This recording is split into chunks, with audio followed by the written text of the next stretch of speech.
Bismillahirrahmanirrahim. Assalamu alaikum, dear students. The current session focuses on the background of content-based instruction.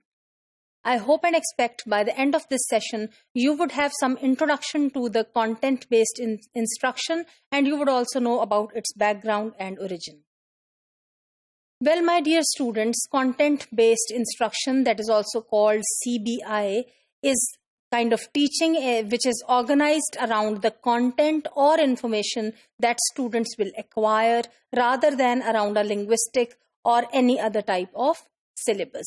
So as the very name indicates, it is based on the contents or the information.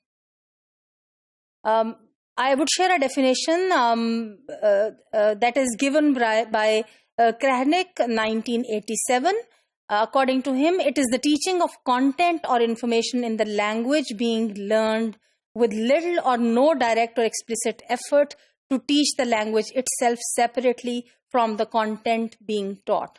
So the definition makes it clear that the focus is on enabling the learner learn the content, not the language itself. CBI draws on the principles of communicative language teaching as these emerged in 1980s. Well, my dear students, an ideal situation for second language learning would be one where the subject matter of language teaching was not grammar or functions for which language is to be used or some other language-based unit of organization, but the content that is subject matter from outside the domain of language. Now, the language that is being taught could be used to present that subject matter, and the students would learn the language as a byproduct of the learning process or about the learning of the real world content.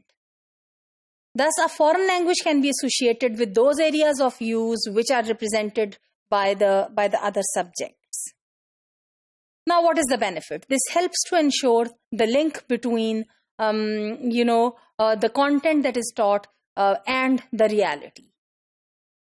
Also, it ensures that the pupil's own experience is enhanced. Thirdly, it provides the most certain means we have of teaching the language as communication or as use rather than simply as usage. When it comes to content-based instruction, well, the focus is on the selection of topics that are taken from other subjects than language itself. Simple experiments are made, for example, in physics and chemistry, biological processes in plants and animals can be used, or map drawing can be used, or descriptions of historical events can be used to teach, and they can be used as the contents for the classroom. There are other initiatives since 1970s in this regard which emphasize that the content through language should be taught and the language itself should not be taught. So, language exists across the curriculum and it is a tool of teaching the contents.